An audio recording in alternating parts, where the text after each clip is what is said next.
Pese a lo cansado del viaje de regreso a México, más de 15 horas con el recorrido por la autopista a Puebla, Salacaín había dormido poco, siempre le pasaba igual. El cambio de horario de ida no le afectaba, pero el de la vuelta le trastornaba un poco. Algún médico le había señalado lo peligroso a su edad de hacer tantos cambios de horarios en el año, pero al aventurero el tema le tenía sin cuidado. Mientras tuviera motivos para cruzar el charco, lo seguiría haciendo. Total, se vive una vez, decía, y lo comido y lo viajado no se lo quita a nadie.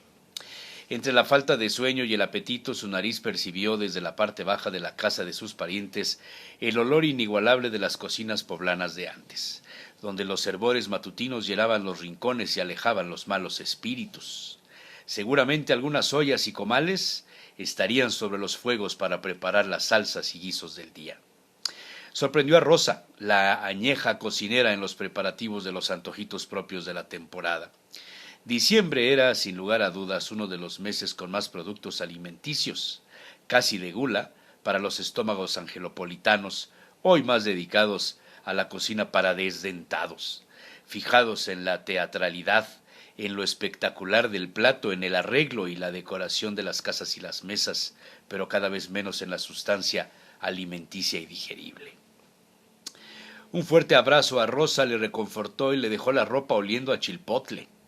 La cocinera tenía las manos llenas de aceite de oliva, técnica practicada por la familia del aventurero cuando se tocaban, remojaban y desvenaban los chilpotles.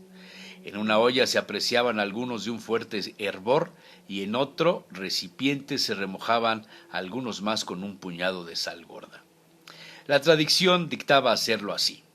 Una vez remojados, es decir, hidratados, se cambiaba el agua 2 o 3 veces, después se hervían con agua endulzada con panela, se cortaban a lo largo para desvenarlos y lavarlos nuevamente, y si aún así estuvieran picosos, se metía nuevamente en agua con panela para proceder después o a rellenarlos o a meterlos en un frasco con el último caldillo y las consecuentes recetas de los chilpotles en vinagre. ¿Cuántos recuerdos de los chilpotles le llegaron a Salacaín? Y máxime las vivencias de Rosa con sus tías abuelas. Ella era apenas una niña y ya ayudaba a su madre en la cocina. De alguna manera ha sido la gran heredera de recetas y técnicas de cocina de la vieja usanza, sin medidas métricas, con tantos, poquitos, pizcas, al gusto. Al aventurero le divertía charlar con ella, pues ambos se retroalimentaban en recuerdos y anécdotas culinarias. A lo largo del año existía la tradición de hacer los chilpotles en vinagre. Eran una especie de acompañantes permanentes de las comidas de la familia. Los preparaban con panela, hierbas de olor, entre ellas el orégano seco, el laurel, ajos, cebollas, pimientas y mucho aceite de oliva.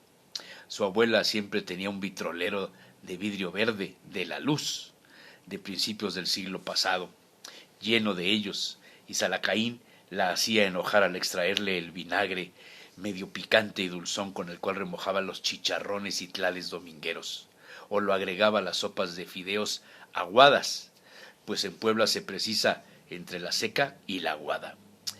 La tía abuela del aventurero no toleraba una torta compuesta sin mojar la tapa con un poco del vinagre del chilpotle, y decía muerta de la risa: un beso sin bigote es como una torta sin chilpotle. Sus hermanas se burlaban de ella, pues con más de 70 años el bozo le había crecido y se había vuelto grueso y canoso, muy parecido al bigote de Cantinflas. Pero en diciembre se conseguía desde hacía más o menos medio siglo un chipotle más grande, largo, de unos 16 centímetros, llamado navideño, y cuyo origen estaba más asentado en la región Miche de Oaxaca. Seguramente sería el chile loco su origen. Rosa tenía de ambos en remojo. Los oaxaqueños pican más y a veces se les confundía con llamarles chilpotle pasilla, pero no, el verdadero pasilla venía del llamado negro y derivado del chilaca. Los chilpotles poblanos derivados del jalapeño eran más pequeños, pero con un sabor más delicado, digamos, más manejable en la gastronomía. Todos se rellenaban o con queso fresco, añejo, sardinas, frijoles o ayocotes. Se revolcaban en harina y se capeaban para freírse en una buena sartén. Luego, de escurridos en un papel de estraza, se dejaban reposar y se mantenían en un platón a la temperatura ambiente. En casi todas las comidas y cenas decembrinas de Puebla han sido costumbre por décadas, pero a ciencia cierta nadie sabe el origen, pues en ningún recetario antiguo aparece el tema de los chilpotles capeados y rellenos de queso, pero a juzgar por la tradición familiar, seguramente desde mediados del siglo XIX están en la cocina casera. Servían para acompañar el final de la comida o cena con una cucharada de ayocotes guisados, o para comerlos matutinamente en una torta de pan de agua de cualquier hornito de barrio angelopolitano de los de antes. Un recetario de 1888 registra la entrada chilpotle. Esta voz trae su origen de la mexicana chilpoctli, y se llaman así unos chiles secadas al humo para ponerse en venta en el comercio. Se encuentran en corta cantidad por ser de poco consumo. Desde antes de la llegada de los españoles, los mesoamericanos comían chilpotli, palabra derivada del náhuatl chili, chile, y poctli, ahumado.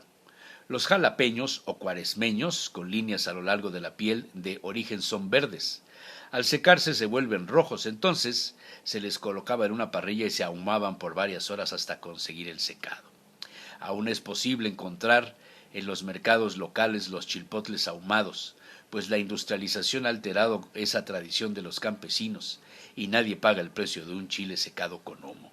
Ahora se consiguen por toneladas, pero deshidratados en hornos industriales. Rosa le mostró a Salacaín la diferencia entre el chilpotle poblano y el llamado meco, producto del cuaresmeño famoso por entrar a Puebla en los meses de la cuaresma.